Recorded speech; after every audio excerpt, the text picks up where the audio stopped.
Thank you for tuning in today. You're watching Spotlight on Education, and I'm your host, Tina Duckett. This is a great way for you, our viewing audience, to learn more about our schools, our staff, and different programs that we offer our students.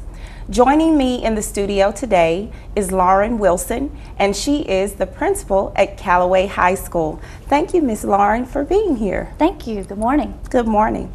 So we know that by the time this program airs, it might be an evening program, so we're just glad that people are watching. But what we'd like to do is get to know you. And I'd like for the audience to get to know a little bit about your professional background in education. So before we talk about Callaway High School, would you share that information? Sure. I began my teaching career 15 years ago. I always knew that I wanted to work with people. I wanted to help others. It wasn't until the end of my freshman year at the University of Georgia that I decided to go into education. So I graduated from Georgia with a degree in education, moved to Troup County and began teaching at Gardner-Newman Middle School. Okay. And I was at Gardner-Newman for 7 years, and I taught 8th grade and loved it, loved my 8th graders. And from there I also earned my degree in administration. And so I got my first administrative job just up the road in Heard County, got some experience at West Georgia RESA as well, and then came back to Troup County Schools as an assistant principal at Troup High School, and now I've been at Callaway for just over a year. Okay, and we'll talk about that experience momentarily, but total number of years estimate in education? I'll be finishing my 15th year. Wow. In education. Good. So you've been around to see some changes. I've seen a lot of changes. They always talk about the pendulum swinging from one end to the next, and I think I've seen a lot in 15 years. I'm sure you have. And you said 1 year as the principal at Callaway High School, and you're coming from Troup High School as the registrar, and which is an assistant principal. So tell us about your experience at Callaway as principal.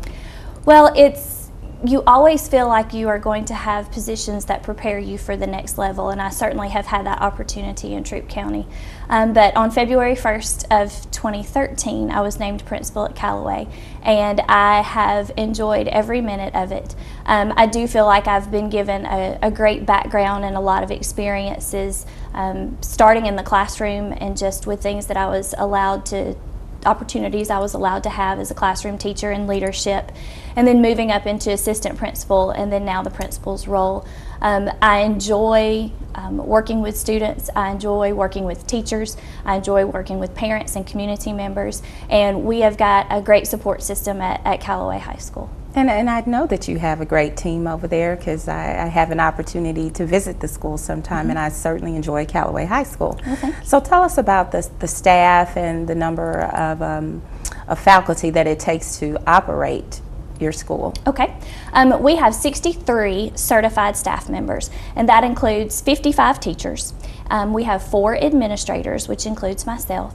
We have 2 guidance counselors, a graduation coach, and a media specialist. And that makes up our certified staff. Okay. And then we've also got about 37 what we call classified staff members. That includes our secretaries, our paraprofessionals, our custodians, and our lunchroom workers. So it's about 100 people? About 100 people, a team of 100. Yes. that it takes to operate Callaway High School on a daily basis. Okay, and so let's talk about student enrollment and what the numbers look like this year. Right. We started the year right around 850, 840.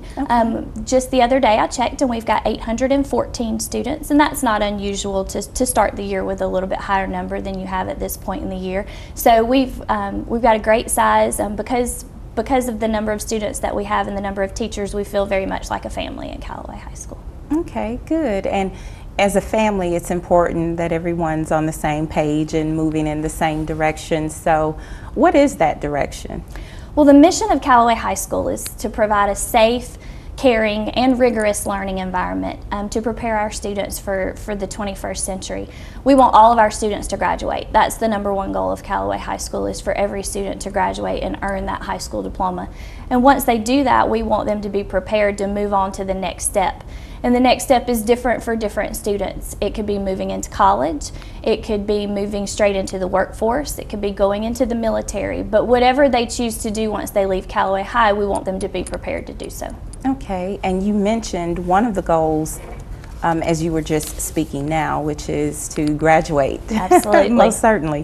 What are some other goals? Well, of course, we're always focused on academics. And I mentioned graduation rate because we have had a 10% increase in our graduation rate just since 2011. That is amazing. So we are definitely moving in the right direction. Good. But in order to graduate, students have to be successful in the classroom. And the way that's measured in today's times is through assessment and through test scores. And so we are very focused on our academics and making sure that our students are achieving in the way that we want them to.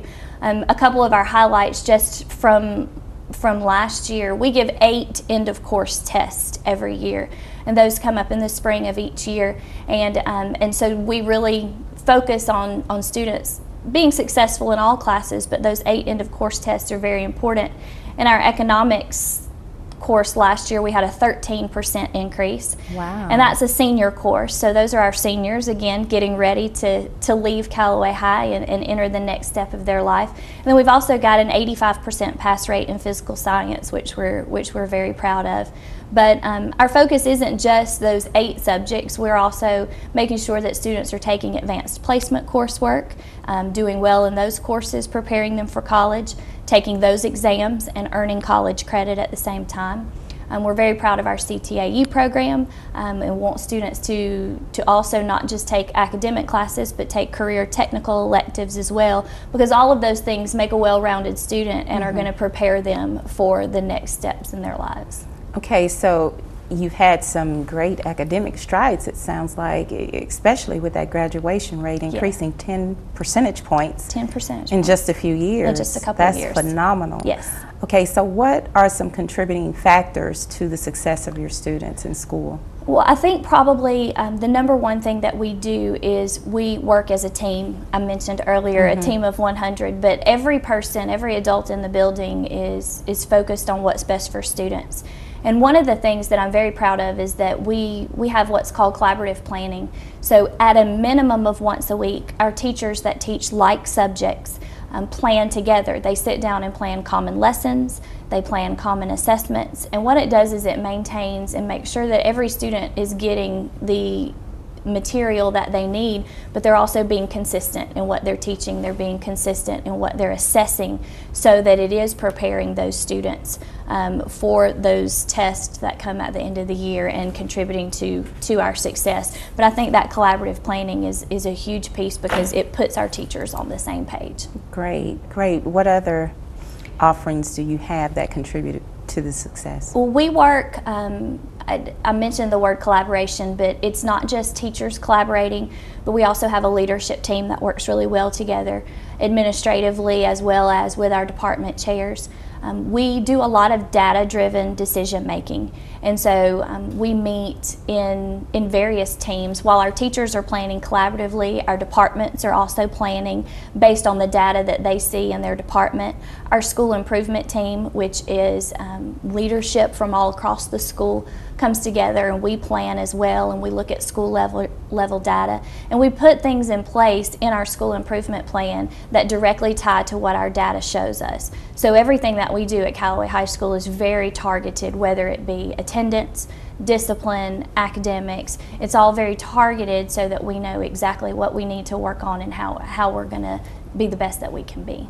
Okay, now before I'd like to talk about, I hear collaboration among team members and leadership and planning, which includes different stakeholders. Right. What about offerings for students?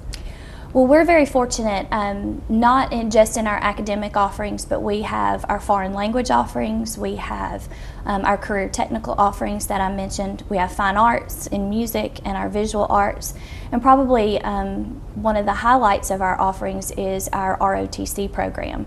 Our JROTC, which is our Junior Reserve Officer Training Corps through the Air Force, is a great program at Callaway High School. And what that program does is it basically prepares our young people again to be the best, most productive citizens that they can be once they leave high school. They develop leadership skills, they learn about character, they learn about values, they get hands-on experience. For instance, they have a flight simulator that they can work on and learn flight simulator training. But it's not just about that, it's also about showing initiative, showing leadership, being able to demonstrate that character, not just in the ROTC classroom, but all throughout the school. You see them doing things like picking up trash. You see them volunteering at Whitesville Road Elementary School's ACE program. They've logged over 300 hours of community service just in this school year. So our ROTC program is definitely something that we're very proud of. And what it does is it enables students to make a decision once they've completed that program, which is usually a minimum of 3 years of their high school career. Do I want to go in the military, which is not required, but it's an option for them. Do they want to go directly into the workforce, for instance, maybe into a career that ties into what they've learned in ROTC, maybe in government or perhaps in politics? Or do they want to go into college? Or maybe it's a combination of some of those. Of course, a lot of our students that join the military then earn their money to go to college after they've spent their time in the military. It's a great benefit, isn't it? Absolutely. Great program for them. Now tell me, are students recruited into the program or select to participate? How is one student participate? Well, beginning with students at the middle school, we start to talk about all of the programs that we offer at Callaway High School. We begin going to the middle school and basically advertising for each of our programs. But with ROTC, Chief Lamb and Colonel Craig will visit the middle school and they'll talk about what the not requirements, because anybody can join ROTC, but basically what it means once you join. You know, you're going to wear a uniform once a week that's going to be inspected. Okay, so it is once a week. Yes, once a week. You're going to maintain that level of character. You're going to do some physical fitness, because that's part of being in ROTC is weekly physical fitness. And so they talk about all of the things that are a part of ROTC. And then as students register for their courses, we like for them to join in the 9th grade, because we really see the benefit of students that participate year after year after year. But of course, even if a student doesn't start in the 9th grade, they can always join at any point in time. And they can take as little as 1 year, but we really encourage students to take 3 or 4 years of ROTC. The longer they're in ROTC, the more they'll see in terms of leadership. They'll be able to take on those roles where they get to be leaders within the Corps itself and really teach them some of those skills. So we begin at the middle school, and then sometimes the best recruiting is word of mouth. Of course. Students will talk about it and tell each other, brothers and sisters, that kind of thing. So, but when you see them out in the community, when you see them present colors, for instance, at a football game or at a parade or at a service meeting, kids say, I want to be a part of that. I want to learn a little bit more about that. Well, thank you for sharing about JROTC, Junior ROTC. That's right. Okay. That's right. So now let's shift a little bit and talk about how technology plays a part. And does technology play a part in the success that you've seen as a school and with your students? Absolutely. Today's student is inundated with technology. Everywhere you go, they've got a phone in their hands or a tablet or a device or something that is engaging them, usually socially. Right, so, of course. Of course.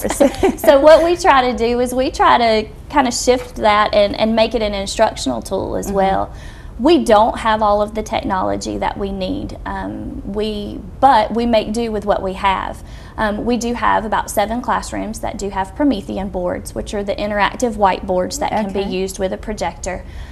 We have other forms of technology. For instance, our social studies department all has laptops, projectors, and document cameras that they've had in the department for several years.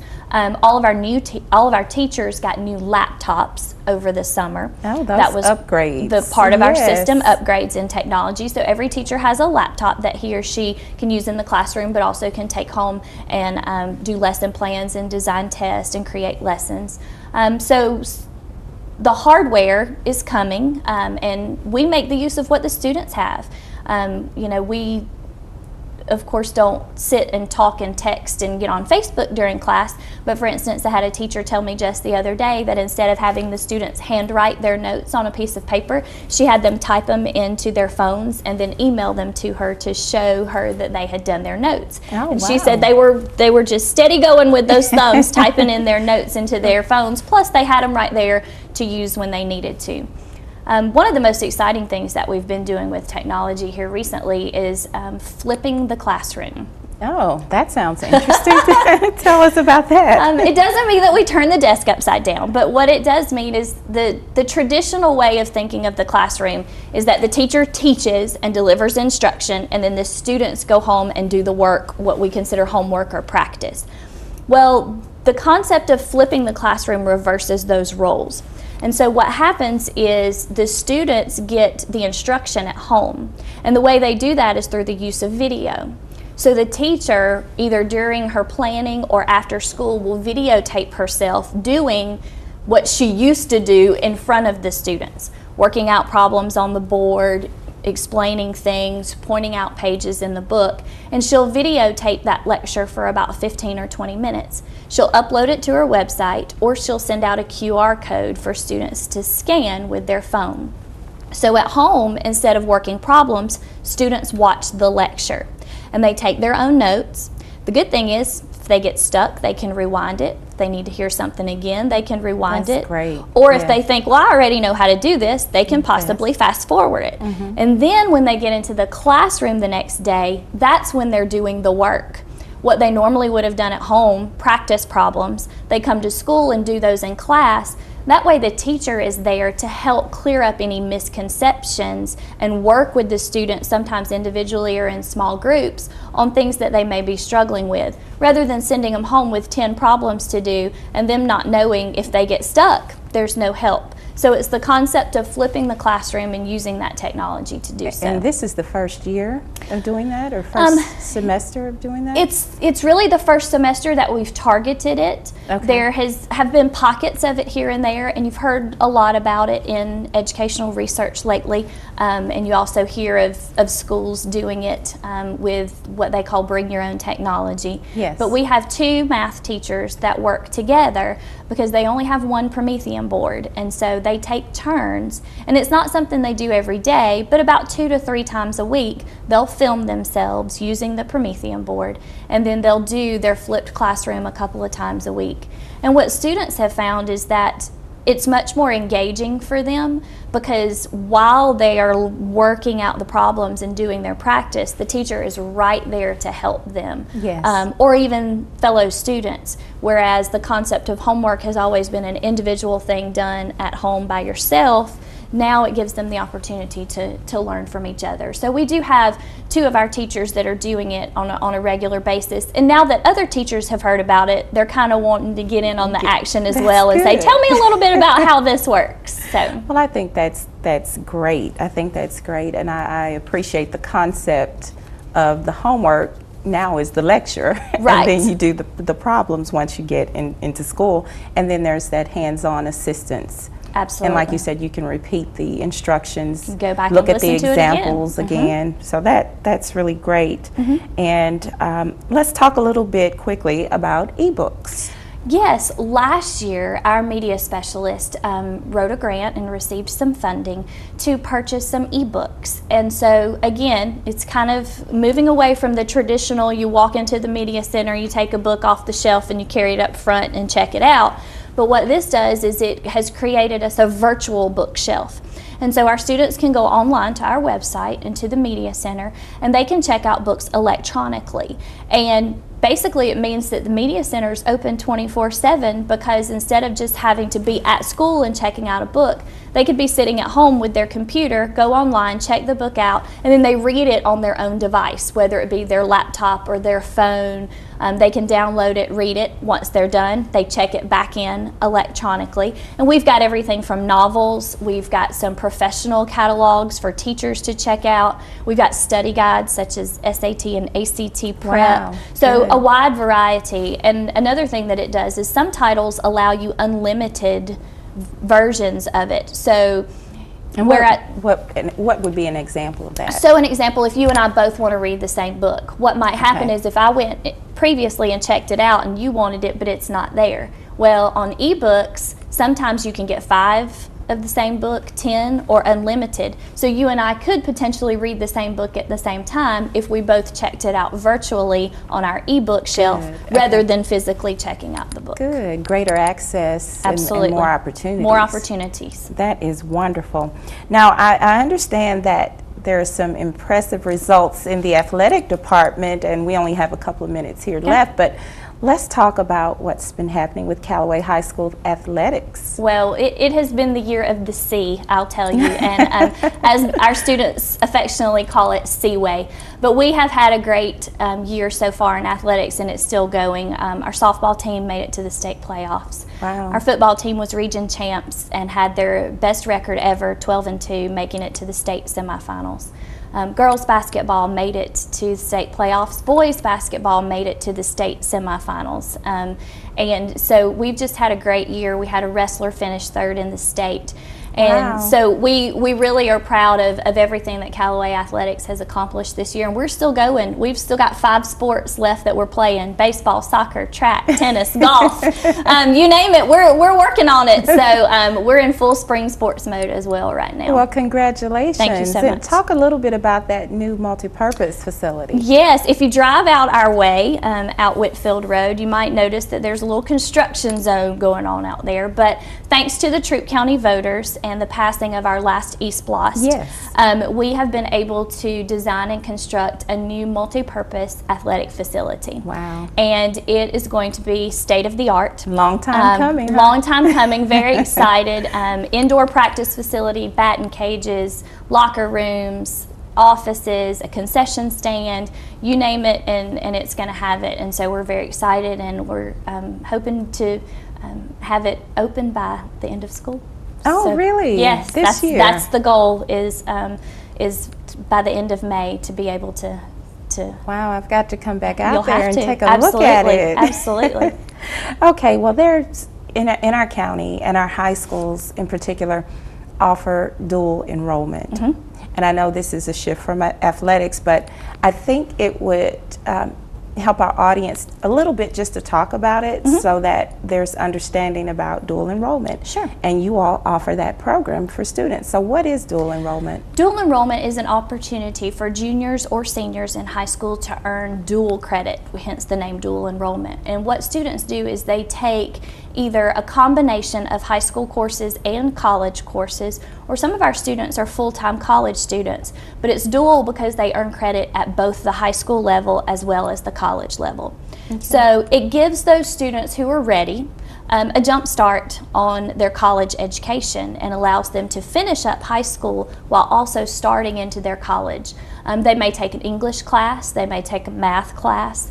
We've got a group of students that are in the patient care program at West Georgia Technical College. So those students take a very targeted program and will have a certificate as certified nursing assistants when they leave that program. Wow. So there are different ways that you can do it, but again, it's for students that are ready to get a jump start on their college education. And right now we've got about 20 students at Callaway High School that are doing some form of dual enrollment, either West Georgia Tech, Columbus State, or the University of West Georgia. Now, does it cost the student or family to participate in dual enrollment? No, it's one of those programs that is funded by the state. The only thing that they may have, for instance, if there are fees like lab fees or things that might be associated, textbooks, but even that, usually students can go ahead and begin to work towards earning their money, for instance, for textbooks or fees, But things no like tuition that. costs. No. Which is great for parents to to know ahead of time. Absolutely. You're still getting the credit, some of that college credit under your belt before you even get on campus. Yes. So that's great. Of course, they have to meet those entrance requirements at the college level. So for instance, to go to West Georgia Tech, you have to meet their entrance requirements, have a passing score on the Compass test, which is the test that they take. But again, it's for students who are ready, and that's one of the things. Move On When Ready is one of the programs that students can use if they choose to go full-time. But it gives them an opportunity, like you said, to start earning some of those college credits and that's saving nice a for little money parents along to the hear. way. Yes, yes. Well, can you believe it? Our time is come to a close here. Okay. But before we conclude, would you please share information about upcoming events Sure. or activities that you like for parents or even just community members to know about and possibly attend? Absolutely. Well, of course, spring is a busy time at the high school level. Some of our most important events take place. Our prom is coming up on April the 12th, and that will be at West Georgia Technical College.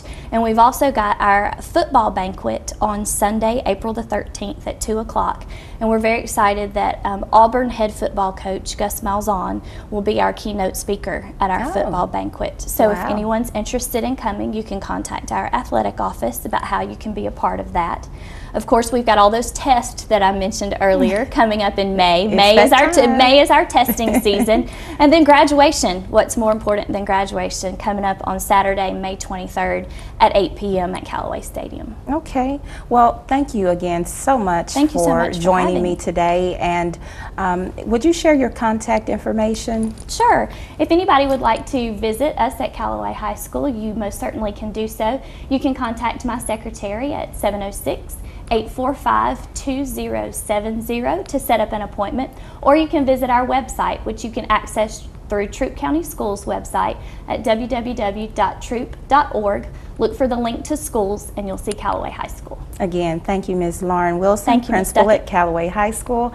And thank you, our viewing audience, for tuning in today. This has been Spotlight on Education. Until next time, make it a great day.